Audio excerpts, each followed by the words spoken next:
welcome to Perspectives. I'm Lian Peck. Asian economies have grown at unprecedented rates, but all this while, social spending has been relatively low. For Asia's former generation of authoritarian leaders, building their countries from scratch, getting their people to push ahead, to better their lot in life and the world, welfare was almost a dirty word, a Western aberration. Until now. Today, to the shock and probably horror of those national leaders who unleashed Asia's tiger economies, it appears the welfare state is flowering in Asia, with a number of countries fast expanding their welfare systems. Now, in a region that has traditionally stressed self-reliance, this raises several important questions. Why is it happening? Can we afford it? More importantly, will it free the continent from squalor or sink it into debt? Here to discuss these issues with me are Donald Low, Senior Fellow and Assistant Dean at the Lee Kuan Yew School of Public Policy. His research areas include inequality and social spending. Thomas Zelekos, entrepreneur and CEO of mobile media company Yuzu. He's from Finland but has lived in Singapore for 27 years. Andrew Work, co-founder of the Lion Rock Institute, which is a Hong Kong think tank promoting free enterprise. And Lillian Ong, a senior social worker and assistant manager at the Fei Yue Family Service Center in Singapore. Welcome, all of you, to Perspectives. Thank you. Now, when anyone talks about Asia, you know, they talk about how dynamic this region is. They talk about how this is the rare bright spark in the global economy. But increasingly, we're also seeing economies not just build wealth, they're also building welfare states. Now, just to list a few of these countries, India has just rolled out a new scheme worth $58 billion in cash will be deposited directly into beneficiaries' bank accounts. By next year, Indonesia will have a nationwide health insurance scheme that covers all its citizens. And in the Philippines, some 85% of the population are now members of PhilHealth, which is a government-owned health insurer. Now, let me start with you, Donald. Why is all this happening? Is Asia shifting to the left? I think it's inevitable. In the last 30 years, as Asian economies have joined the globalization system, as they've opened up the economies, they found two things. First, their economies grew dramatically. And second, inequality has gone up quite significantly. And so this response, this creation of welfare states across Asia is really born out of economic and political necessity. So you see in China, for instance, in the 80s and 90s, they dismantled many elements of the old socialist regime. But in recent years, they've been trying to reconstruct that. So they've been extending health insurance to rural residents. They've been extended pension coverage to more than 200 million citizens, also from the countryside.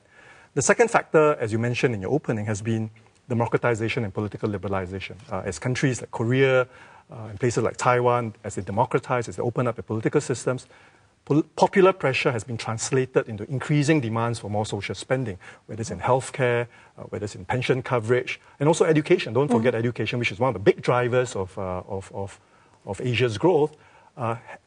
It's also one of the things that the welfare states pay for. So the way I'll see it is that A, is inevitable, and B, the welfare state is not necessarily at odds with these growth-promoting policies. The welfare states are a necessary counterpart to these very policies as a way of lubricating and facilitating the very wrenching changes that globalization brings to these societies. Well, Thomas, let me bring you into the conversation. Now, if we look at how the welfare system was developed in Europe, right, Yeah. from the introduction of pensions in Germany in the 1880s to the launch of the National Health Service in Britain in 1948. Now, that took more than half a century. Are you seeing, or do you think that Asia will catch on much faster and in a much bigger way than it has in Europe? I think, yes, absolutely, much faster, because we live in a different age where information is global and things just happen at a much more rapid pace. But having said so, I think we see in several European countries, not least in Scandinavia, where I'm coming from, we see also the downside of the welfare state. We see systems that are being abused by a growing number of people.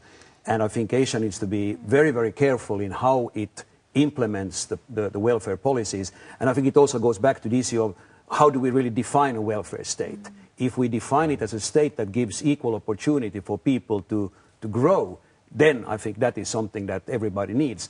But if we define it as a system where the government takes care of everybody, even those who, for whatever reason, don't really want to work, then we are on a very slippery slope. Okay, so are we on a slippery slope, Andrew? What do you think? I mean, we've heard about demography playing a part in this, democratization playing a part in this. We've heard Donald talk about wealth creation and the disparities that have occurred. So what is your take on welfare? Well, demography, absolutely. Democracy getting involved. I think there's other things, though, but the things are aspiration and sympathy. You know, Donald, I'll take a little bit of issue with what you said about as economies became wealthier, they became more unequal. You look at places like communist China under Mao Zedong, the entire wealth of the state was controlled by one person. It doesn't get more unequal than that. He had his own private rail network. Actually, as people got wealthier, then they started to notice that there were disparities in wealth as they were generated. But this was a good thing because the countries were becoming wealthier. You know, to have everybody at the same level of abject, miserable poverty is not where you want to be. So then people started to see it, and that's where the sympathy comes in. As some people got wealthier, they started to feel sympathy for those who had less, and this is a bit of a natural outcome for it. Are we on a slippery slope in this part of the world? I think the one benefit that Asia could have, if it chooses to make use of it, is learning from the mistakes of the West, because the West embarked on the first great welfare states, and they have made, I wouldn't say they've made all the mistakes yet, but they sure made a lot. And the things that have forced the West to start to reform their welfare systems are going to come at Asia even faster. They're coming like a freight train, and I think demographics is one of the biggest ones. Okay, now you're talking about aspiration and sympathy, and what is your take on this, Lillian? Because you're a social worker, and you've been one for the last 15 years. Yes, for me personally, I see that it's not so much about sympathy, but I think it's more about empathy for others and wanting the whole society to move forward. Because I feel that as a society grows and becomes more mature, then that's when, you know, the compassion and the caring society that we will actually kind of develop, and everyone will actually be kind of like moving together on the same playing field. Yeah. You know, this is when you talk about the sympathy and the growth of the state. I think Britain's a great example. Prior to the creation of the welfare state, doctors would work for free in the morning. Every doctor, every working day, and then they would work to get paid in the afternoon, and that was how they took care of the poor. Right? People who couldn't afford to go in the morning. But when the government took over the healthcare system with the creation of the National Health Service, all that stopped. Okay. I think there was an interesting thing which both of you touched upon, and that was the issue of inequality. You said that inequality has grown, and that probably is true. But I think I would also like to pose the question, is it necessarily a bad thing if inequality grows? If inequality grows in a way where poor people get trapped and cannot get out of it, then yes, it's bad. But if inequality serves as an inspiration for people to try to become wealthy and successful themselves, then it is not a bad thing. I think but when we talk about inequality, we're talking about people who should be given a helping hand, who should not necessarily be stuck in that poverty, or that vicious cycle of poverty, right? Absolutely. And that is of course something that the society, or rather maybe not the society, but people need to take care of people who simply cannot make it on their own.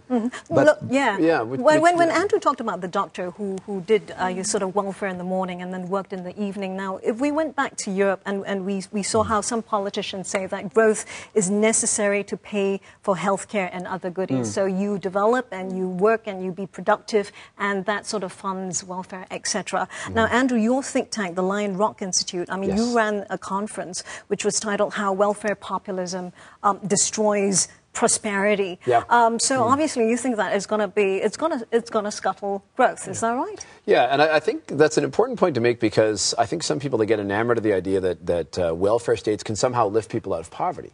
And if you look at the greatest poverty reduction plans in the history of the world, it's the growth of China's economy. It's the growth when India had their liberal reforms. You know, people like to point to the programs in places like Venezuela and Brazil. And yes, you can say maybe some of the indicators in education are getting better, but there are still people living in the favelas of Brazil, and Venezuela is still a disaster area.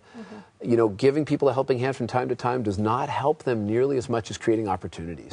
Lillian, would you agree? Because, I mean, you know, don't these people need a helping hand? Because if they don't get any assistance, how are they going to get out of their poverty trap? Yeah, I feel that personally they do need some form of support. And the thing is that if we are going to be constantly, you know, just be focusing on economic as in the only way for a developing society, then I think we're pretty narrow. But what about the other aspects of it, whereby people could actually come in to support one another and also try to contribute? Absolutely, yeah. People definitely. I think, you know, one of the things about kind of the free market ideals is that you still have to have this thing where people do support each other, and they have to help. And people have that impulse hardwired into them. I truly believe that. One of the issues with the welfare state, though, is it dehumanizes the process of helping others.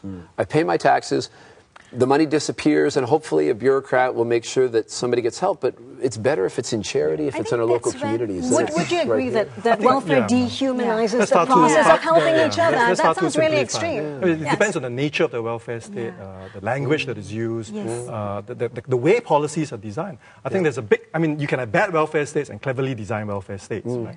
It depends on how these things are financed, how redistributive the welfare state is, whether the help that is provided is sufficiently targeted. I think these policy design, micro design matters a lot more than you know, whether you call yourself or label yourself a welfare state. I mean, back to Lian's question about whether it's a slippery slope. I think it all depends on policy design. Right? You can design your welfare state intelligently, or you can do it foolishly. If you have replacement rates that benefit mostly middle-class voters. And you talk about welfare populism. I agree that's a real risk. But if you design your pension systems with very high levels of replacement rates, and that benefits mainly just middle-class and upper-middle-class voters, it may win you votes, but it does very little for redistribution and for but just because welfare populism actually exists and that it can be hijacked by politics doesn't mean that you don't do it in and of itself, because it still has benefits. That's right. Okay, let's hold that thought. We've got to go for a commercial break now. Do join us when Perspectives returns.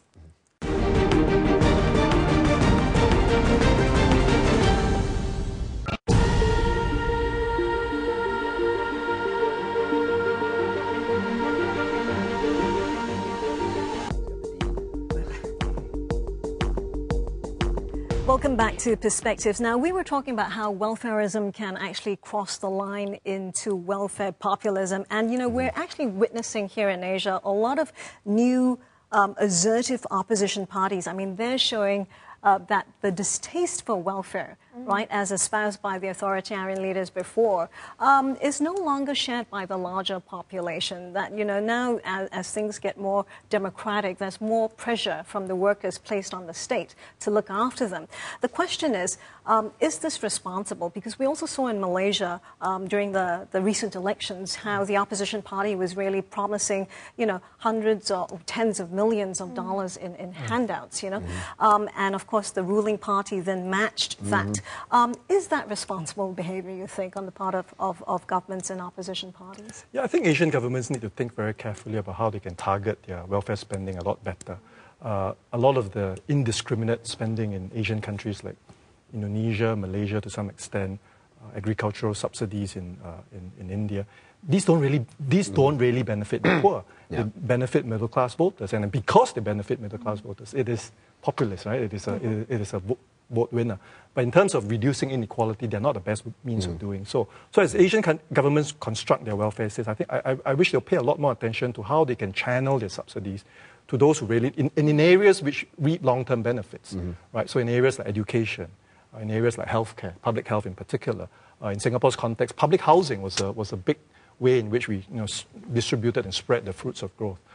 So I think the design, back to my point about how the design of the welfare state matters and how it can, if properly designed, it acts as a bulwark against welfare populism. Okay, but even if the motivation is not populist, right? Now, even if the motivation were the right motivation, now the question is, when all these governments promise so much, they say very little about how they're going to pick up the bill. I mean, how are they going to foot this bill? Is that a concern for you, Andrew? I mean, should these politicians be promising the moon? It's a huge concern. And, there's two types of welfare populism. There's the one that's really obvious. We're going to subsidize your fuel. We're going to give you this next year. And that, it's easy to see what the cost is, even if they haven't thought it out all that clearly. So that's the here and now and very obvious type of welfare populism. You know how it's going to get paid for. The more insidious type is the one where they say, this is part of a plan. We're going to redistribute wealth. It's a long term. And they kind of sell people on the idea the government will take care of them in their old age or when they get sick. And it becomes much more institutionalized. It's a more subtle type of welfare populism. But nobody thinks about the costs. And when the bill comes, the politicians who promised it are long gone. But the people are still there. But that said, would you say that Asia still has a long way to go in terms of providing a welfare? Yeah, social spending in Asia is about a third of the average levels in developed economies. So they do have that headroom. Most Asian governments aren't heavily indebted. Fiscal positions are quite strong across Asia. So they do have some headroom. But that's no reason for complacency. I think Andrew's point about how politicians have to be very careful about making promises that, that only have to be kept 20, 30 years down the road. I mean, in the case of European welfare states, when they created those very generous pension systems, life expectancy was 60, 55, right? So, nobody foresaw that, we'll be living now beyond 80, right? But now that we know life expectancy is going to be well above 80 for most Asian economies, they have to take that into account when they plan their pension systems, when they think about how they sustain and finance their healthcare systems. So, I'm actually quite optimistic because we've seen how welfare states can spiral out of beyond the financial ability of governments in Europe. And the European welfare states have been around for more than 100 years. And we can draw those lessons and build sustainable and yet inclusive welfare states in Asia.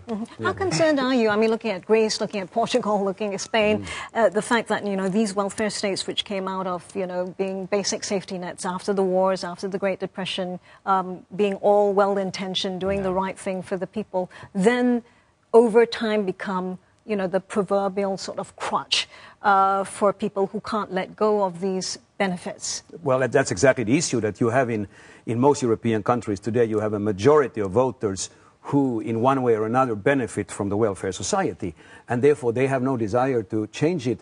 They don't really care about is there money or not. They say, well, that's the government's job to get the money.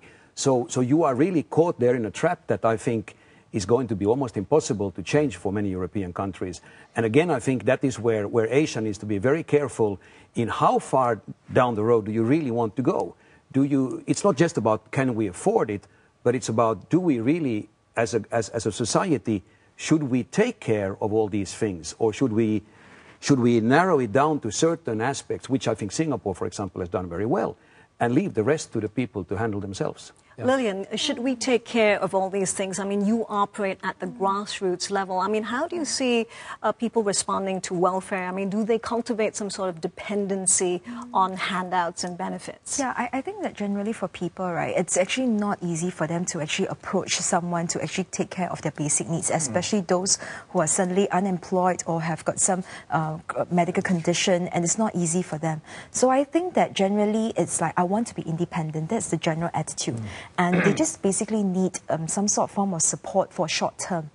Because in Singapore, most of the assistance that we are getting for giving out is actually more short term, and it's actually very much like upon review of like 3 months, 6 months, or even maximum, it's hardly even a year, or it's very much on a case-to-case basis. So there is really a lot of review onto it. Okay. So it's not easy for the individual to keep coming back. This element of the case-by-case basis and the fact they're a charity, I think, is really important. One of the problems with welfare systems across the whole state is, when they first get designed, it's one size fits all, and then they realize that doesn't work. So then they try, well, maybe 3 or 4 different categories will work for everybody, and you lose the granularity or the ability to react to real situations on the ground that charities sometimes have. And, again, I hope that Asia is going to be able to avoid the mistakes. I know, I'll give you an example from my native Canada. There was one welfare program where they wanted to help seasonal workers, people who were in things like crab fisheries that was only open for 10 weeks. So then they had unemployment benefits, and it got so focused on that, the government said, well, we have to help you, we have to help you. They were able to work for 10 weeks of the year, qualify for 42 weeks of benefits, and do this year after year, and it became a multi-generational issue with whole families would say, well, you work for these 10 weeks, and you work for these 10 weeks. It's a great money spinner. But we know those things don't work, right? So, for instance, in India, they've got, they just recently launched a few years ago a employment guarantee program where they promise work to any Indian citizen to work in the countryside for 100 days a year at minimum wage. So you pay, instead of paying people to be unemployed, as in the Canadian case, pay people to be employed, right? I mean, it's such an easy tweak you can make to your welfare system. And that, of course, makes a lot of sense. But I mean, we have, going back to your example, we have in Scandinavia, and take the example of Finland, where I'm from, we have a welfare system where people can get up to 90% of their last drawn salary for 500 days. Wow. And during those 500 days, they do not even have to accept work if they feel it's not in their field. And to everybody's surprise, a lot of people all of a sudden find work after the 500 days have ended. So it's very clear that these kind of systems are being abused by people. Yeah, given that sort of abuse, I mean, how is it that these countries can still do so well economically? Well, they've had to reform. They've had to reform. Yeah, they have to reform, and they are running out of money. I mean, it's a fact. But I would not underestimate the capacity of welfare systems to reform. Welfare states are incredibly adaptive systems. They've lasted for so long. Suggests that they're incredibly complex adaptive systems. I take the example of the America's welfare system, which by no means is generous, right? But America did have a welfare dependency problem. The welfare reforms of the 1990s was really premised around the notion that we need to tie welfare assistance much more closely to people's work efforts, right? Job search, actual training, and being actually employed. And they've completely transformed welfare. One of the few policy success stories coming out of America in the last 10 years. I'll go back to your earlier point about the spiraling welfare costs in Europe. I take your point that those costs are indeed rising, and then there's always the risk of moral hazard, people over-consuming and being overly dependent on welfare. But bear in mind that the cause of the crisis were not too much welfare. The cause of the crisis was not too much poor people consuming government welfare. The cause of the crisis were bankers, right? That's correct. Taking excessive risk. It's not the poor that caused the crisis, it's the rich that did. I fully agree with you, and I think also we have to remember the point that while indeed there are people who abuse the system, but the vast majority do not. That's right. Yeah. So we should also not overplay the issue of people abusing it, but it's an issue that we somehow should try to find a solution to, and I think there are many governments in Europe who have created welfare systems which are ripe for abuse, and unfortunately I think the numbers of people who abuse it is growing, not shrinking. So what is our stand on pensions then? I mean, we're talking about an aging population. We're talking about Nordic countries not being able to afford pensions in the long run as well. Maybe pension systems and states sort of reforming their welfare systems. So where do you stand on this, Andrew? Pensions are not immune to populism, and we've seen that in Asia. You've got a real mixed bag when it comes to different programs. But for example, in Indonesia, 100% of the military and 100% of civil servants had fixed benefits, indexed to inflation, pay as you go. Finally, they set up a system for the private sector workers, and it was for about 14% of workers are in it. You see where there's the political, the populism to maintain. China, very much the same thing. The people in the state-owned enterprises have a much, much, much more generous system, that is paid for by the people that are not in that system. And again, it's that populism driving the decisions. But is it all black and white, Lillian? I mean, does it have to be a universal healthcare system or a universal welfare system, which is given out unconditionally? Can it not be targeted? Can it not be targeted through some sort of means testing? Yeah, I mean, I see it as in, it needs to be actually, basic healthcare costs needs to actually be brought down low so that, in a sense, that everyone could actually receive it and actually access to it. But if you're talking about universal, I think that will be really quite a damage to the whole society on the whole. But the thing is that we need to really, the means testing is great in Singapore, but the thing is that it needs to be, the criteria needs to be expanded a little bit more so that it will not be too rigid. And it's only certain classes or spectrum of people that will actually be What is workable as a system? Is it a mix of these or what? Yeah, I think, sorry, Thomas. I think you need a basic tier, which, as Lillian suggests, ought to be quite universal. But you don't want the basic tier to be so generous, right, that you really dissipating your resources with middle class and upper income. I think Thomas. I'll just say that on the healthcare issue, I find myself being more liberal than you in the sense that I actually have not seen the healthcare system, which is universal in Scandinavia, being abused. Because at the end of the day, who really likes going to the doctor and even if it's free? The example of LASIK versus leukemia, if you made LASIK operations free, people would abuse it. Exactly. If you make leukemia drugs free, would people abuse it's leukemia? more when you hand out cash to people, Yeah. that is being abused. But if you have a system where it's free to do something that by definition is rather unpleasant, then I don't think it's going to be abused. And in that sense, I think the healthcare system we do have there, which is free, is working. Likewise with pensions. If I think the scope for abuse of pension systems is much narrower than, say, for unemployment benefits. Right? Because people only enjoy those benefits at the point of retirement. But even with pension reform, there are some things we can pick up from the experience. Don't guarantee high level of benefits. Right? Make the bulk of your pensions to be a defined contribution system where you say, what you'll get is what you've contributed. All right, so just hold that thought because we've got to go for another break. We're talking about LASIK versus leukemia and whether or not the welfare system can be abused. Stay with us.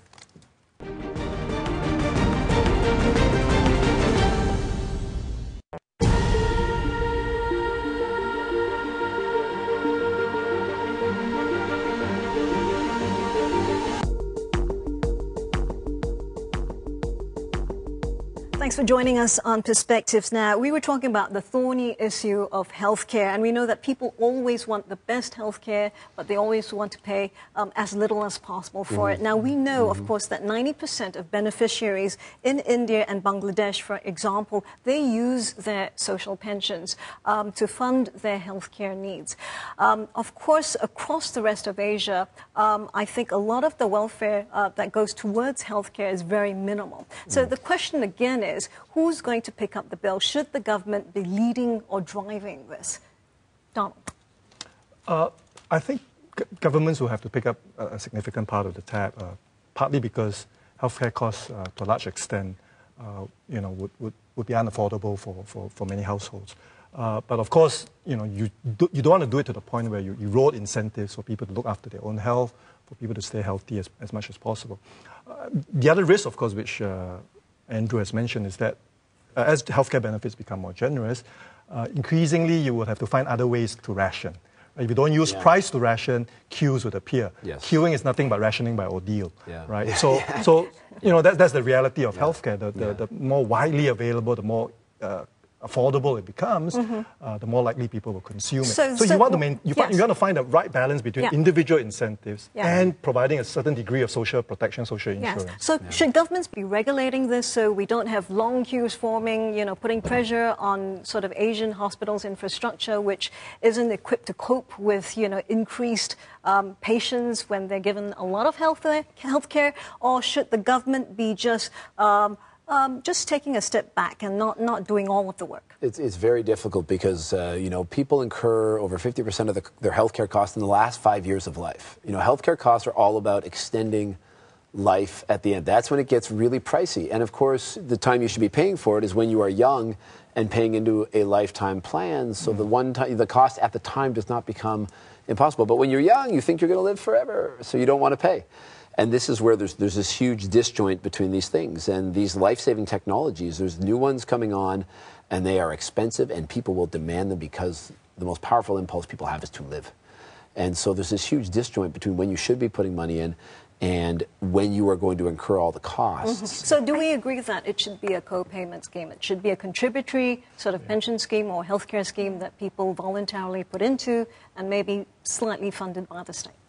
I would say, but you can't leave it entirely voluntarily, because if it's entirely voluntary, then only those who think they'll benefit from the system will pay into it. So there has to be some degree of compulsion, I'm afraid. Yes. As a libertarian, I shudder every time I hear someone say compulsion. But how do you make somebody take responsibility? You can't let them die. Yeah, but the thing is that there are also some pockets of society where it's actually basically hand to mouth.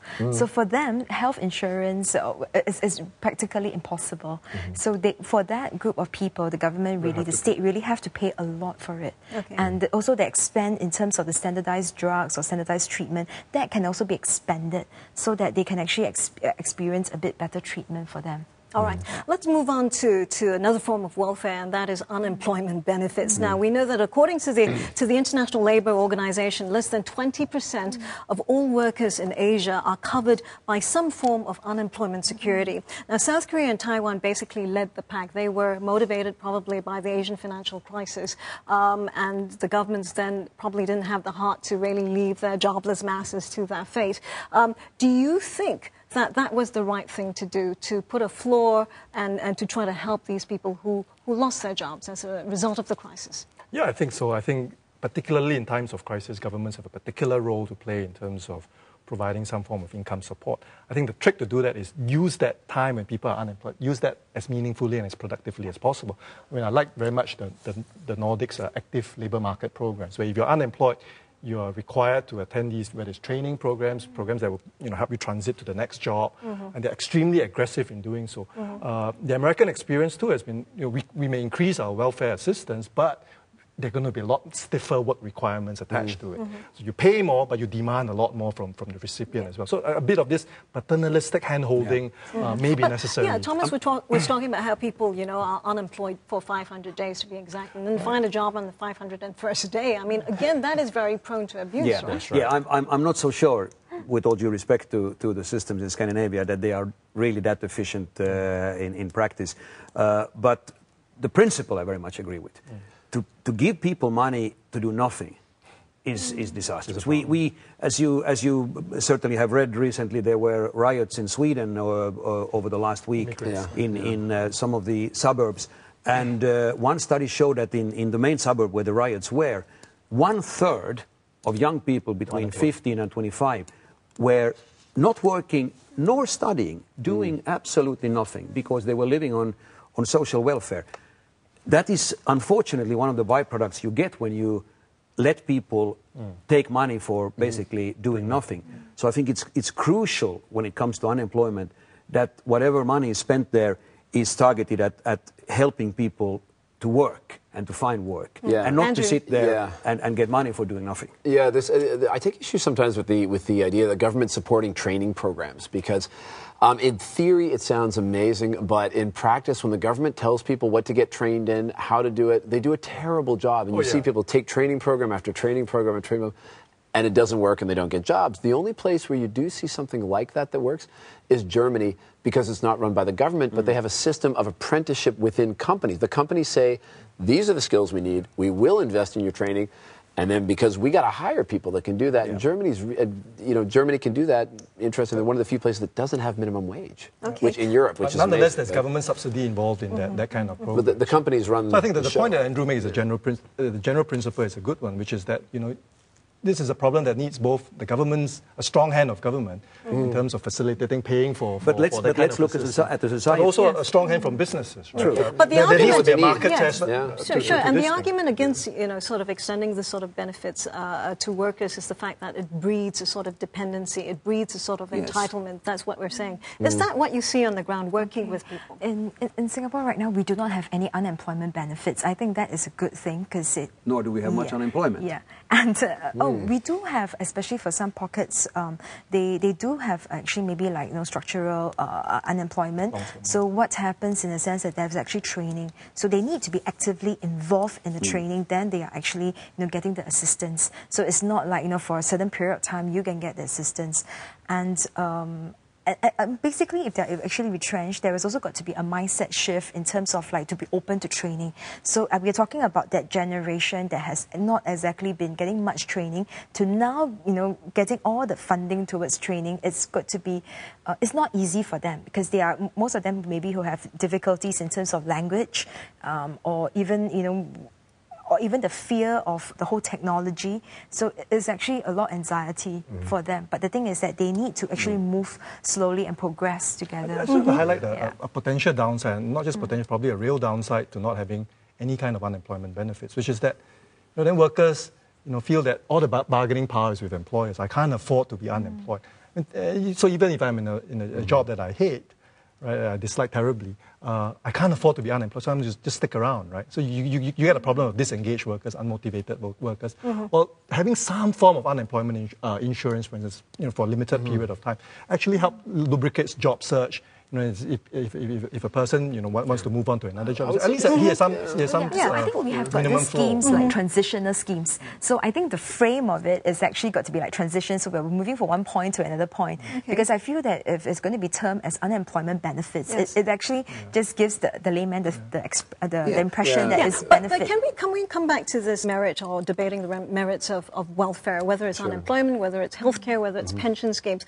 I mean, look, the Asian economies, the Asian tiger economies basically developed because the leaders were very, very stringent on welfare, and we've come this far. So the question now is, does welfare really help people? Does it help people in terms of getting them out of poverty, or should states and governments go back to, that same old system of developing the country, developing infrastructure, and through that way help their citizens instead of these poverty reduction measures? When you say the national leaders, but I think it was really ingrained, it wasn't just the leaders, it was the culture. I'm from Hong Kong, where people came out of communist China and they had nothing, and the British certainly weren't interested in helping them, and their parents were independent.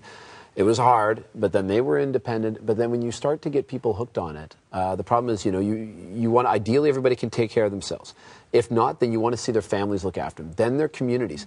If all those things fail, then we see government step in. But the problem is the government starts with just catching people who don't get helped out by those three.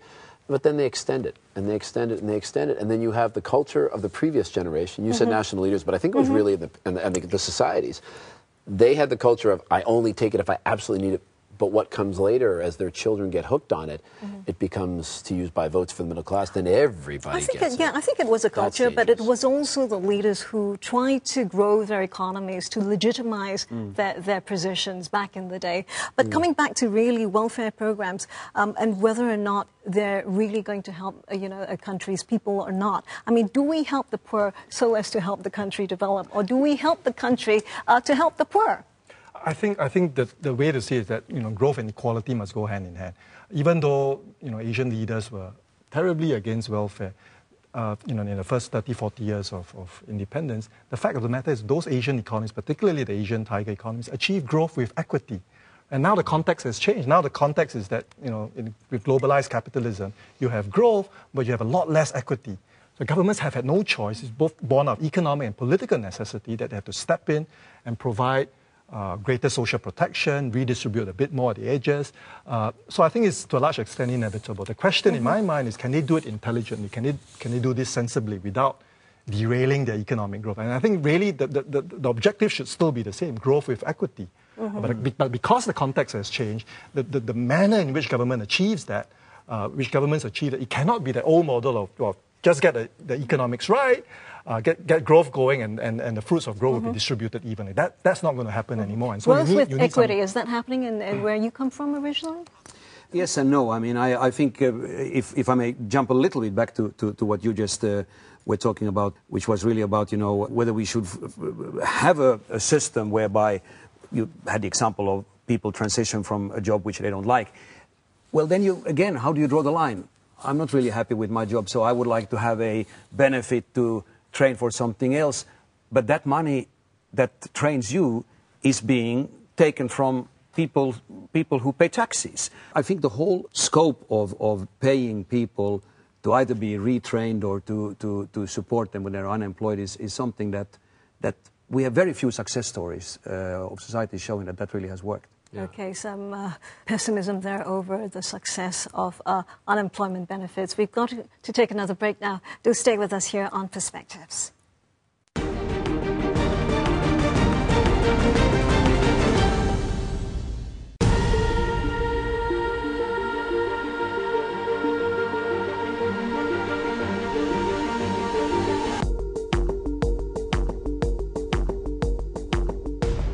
Welcome back to Perspectives. Now, we were talking about how high income inequality actually motivates benefits. But really, is high income inequality that bad a thing? Or is really social mobility the thing to look at? I agree social mobility is what really matters to people. But income inequality is not divorced from that. In fact, the studies show that the higher the inequality in a society, the less mobile the less social mobility there is, which is counterintuitive. We seem to think that the more unequal a society is, the more motivated. The more you can move, yes, and the more more motivated. you can climb. So the way I would explain that to a person is think of social mobility as this giant ladder, right? An ability to climb that income ladder over time represents social mobility. In highly unequal societies, the rungs on that ladder are spaced very far apart. And so, of course, it's much harder for a person to climb that ladder when it's highly unequal. More equal societies provide more equal opportunities, give people greater access to education, to other public goods, and so over time they find it easier to move. So there's this common joke that if you want to live, if you want to live the American dream, move to Sweden, right? Is that true? Of course, it's easier because you said that the space between the steps on the ladder is bigger, but you could also argue there are less steps on the ladder in a more equal society. Right. If there's only 5 steps to take, it's very easy to do that. But if there's 1,000 steps to take, then it's not so easy. I firmly believe that it should be the other way around. I think societies where everybody can make it into a billionaire are the ones where people really have a motivation to try to do it. While if we have, as we had in Scandinavia, and we are moving away from that, but we used to have a system where really you couldn't move above the fifth step, because then you were taxed so heavily that you were pushed down again. Well, the other kind of inequality, which we had more of in Asia, was there were no rungs in between because there was a small lead at the top, crony capitalism. There was Indonesian. Right. You know, there was That's the worst kind of ladder you want. And Asia knows all about that. And I think the other perspective I would bring to this is, you look at a place like America, which has high income and wealth inequality, but socially and culturally, there's a great deal of equality. Right? It's a very egalitarian socially and culturally, even though incomes and economically is quite unequal. Then you've got societies like Japan and Korea, which in terms of incomes are quite equal, but socially and culturally they are far more deferential to people in authority. But I mean, obviously, I think we do agree that we want societies where everyone can become a billionaire. We want societies which allow for aspiration, but really coming back to societies where maybe not everyone is capable of doing that. Are we going to see then, coming back to welfare, whether or not Asia will become increasingly more welfare-leaning? I mean, by 2030 at least, we know that half of the world's aging population will reside in Asia. Well, I completely agree with Thomas that it's important to have a place where people feel like, they can possibly get rich, but I think the vast majority of people's aspirations are actually much simpler. They want to know they're going to be taken care of in their old age. They want to know that when they get sick, they're not going to be left on the streets. And I think that where we get into trouble with welfare populism is that governments promise all those things and they tell them, you don't have to worry about it. We're going to take care of it. And they start ramping up the welfare system to deliver on that very modest expectation people have.